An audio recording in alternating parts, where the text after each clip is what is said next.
मियाँ बीवी दो जियां दोवें मथाज हाँ, एक बल्ब तो एक पखा आ, तो 8500 रुपया बिल आ, तो तारीए असीं कित्थों? दिल करदा भी सड़ के मर जाइए जां असीं कुड़ी एक्सीडेंट पेटे मत पै जाइए। एक्सीडेंट दे गल लगी है जां किहदे गल लगी असीं? गरीब आदमी आ, कित्थे जाइए असीं?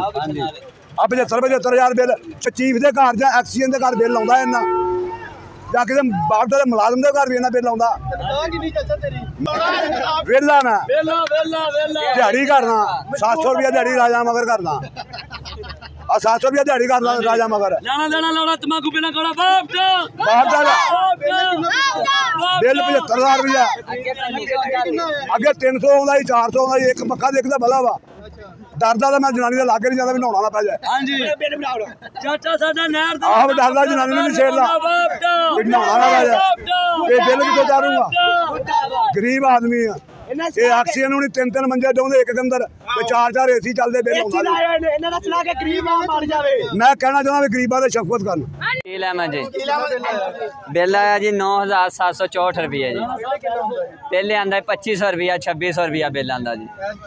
यार की इन्ना आया जी, उन्होंने चर्च सड़ गए ने जी, वो पैसे सारे उन्होंने दे रहे जी, वो साढ़े गरीबां दे विचों कड्ढने आ। दिहाड़ी 700 रुपया जी, जुमेरात दी जुमेर पैसे मिलते हैं, जुमेरात तनख्वाह कोई नहीं, दिहाड़ी करी दी 700 रुपया जी। ये पहली बारी इन्ना बिल आया जी। एहतियाज कर रहे हैं जी, गरीबां दा कोई रहम होवे गरीबां वास्ते, ठीक है जी, ते जुलम करते बिल्कुल यासर भाई गरीब बंदे आ, 75,000 रुपया आया।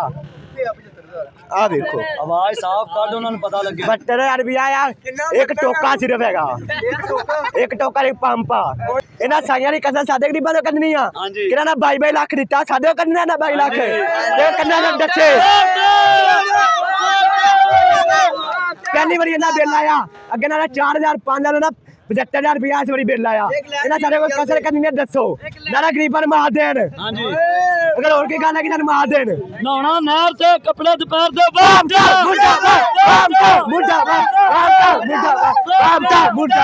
हमें जनाब इस माह जो है ना 42,000 रुपया बिल आया, 2 माह का पिछला था, बाकी सारा इस माह का उन्होंने ऐड किया है। और ये आम आवाम के साथ बहुत बड़ी ज्यादती की है उन्होंने, इतना बिल नहीं आना चाहिए, ठीक है। और क्योंकि मजदूर तबका हमारे इस एरिया में ज़्यादातर रहता है, हमारे गांव का थोड़ी देर पहले यहाँ पे एहतजाज भी रिकॉर्ड किया गया। और इसमें अवाम ये एक उम्मीद कर सकती है कि शायद हो जाए, क्योंकि इससे पहले गुज़िश्ता साल भी इन्होंने रिकॉर्ड एहतजाज करवाया था, यहाँ पे एहतजाज रिकॉर्ड करवाया था, और उसका भी कोई मुस्बत लाएअमल जो है ना हुकूमत ने कोई एक्शन नहीं लिया, उस पर कोई बिलों में कमी नहीं की है, ठीक है। उसी तरतीब के साथ मुसलसल ही जो है ना ये हर माह जो बिल आ रहे हैं अवाम को। भाईजान है बिल वेख लो 9,426 रुपये, ये मैं पढ़िया नहीं गा सर, मजदूर आदमी है। हाँ जी, 1 महीने का अगे होंदा तकरीबन 2,000 1,500 2,000, यार कि 9,426 रुपये मजदूर आदमी है, 500-700 दिहाड़ी लैन वाले, तो बहुत ही हथ डाउन, यानी कि कारोबार के हिसाब न। सैलरी कोई नहीं जी, रूड़ी चुक के सुट देनी तो दिहाड़ी ला लैनी, ठीक है, लभ गई ठीक है, नहीं तो वेले। ते मेहरबानी है जी, लिखन वाला तेरे हथ टुट जान, खलो जा यार मैनू बोल लैन, लिखाने वाला तेरा दिमाग फट जे। बहुत मजदूर हाँ तो बिल्कुल मजबूर हाँ, नहर ते नहाना तो धुप्पे कपड़े पाने, बहुत काम खराब आ। साडी रिक्वेस्ट है जी, वो चूड़ियां नूं 30-30 लाख देता, साडी वारी खोती उलट गई, रेड़ी मर गई। मेहरबानी 9,000 रुपया बिल आया, उत्ते साड़ छड़िया। हाँ जी, इन्हां रहम करो, साइयां नूं सारे पैसे दिते जाने, सानू 1 रुपया नहीं दिता। उन्हां वास्ते वज़ीरे कानून आ गया, साडे वास्ते असलू मसली नहीं ले आया।